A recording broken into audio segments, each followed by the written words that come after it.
আসসালামু আলাইকুম ওয়া রাহমাতুল্লাহি ওয়া বারাকাতুহু। শুনেন ভাইরা, কোনটা বলবো না, কারো চেহারার দিকে তাকিয়ে বলার সময় আমাদের নাই। সুতরাং আল্লাহর কোরআন যেটা বলবার দায়িত্ব দিয়েছেন, মাথার উপর থেকে ঘাড়ের উপর থেকে কল্লা কাটতে পারে, আল্লাহর কোরআনের হক কথা বলা বন্ধ করতে পারবে না ইনশাআল্লাহ তাআলা। সংবিধান হবে আল্লাহর কোরআন আর আইন হবে আল্লাহর।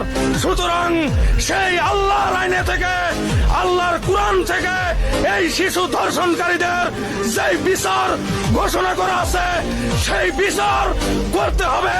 আমি বাংলাদেশ প্রশাসনের কাছে কৃতজ্ঞ প্রকাশ করছি, বাংলাদেশ প্রশাসনকে দৃষ্টি আকর্ষণ করছি। আল্লাহর কোরআনে, আল্লাহর আইনে এই শিশু ধর্ষণকারীর সেই বিচার ঘোষণা করা আছে, সেই বিচারেই আপনাদের ফোকাস করতে হবে।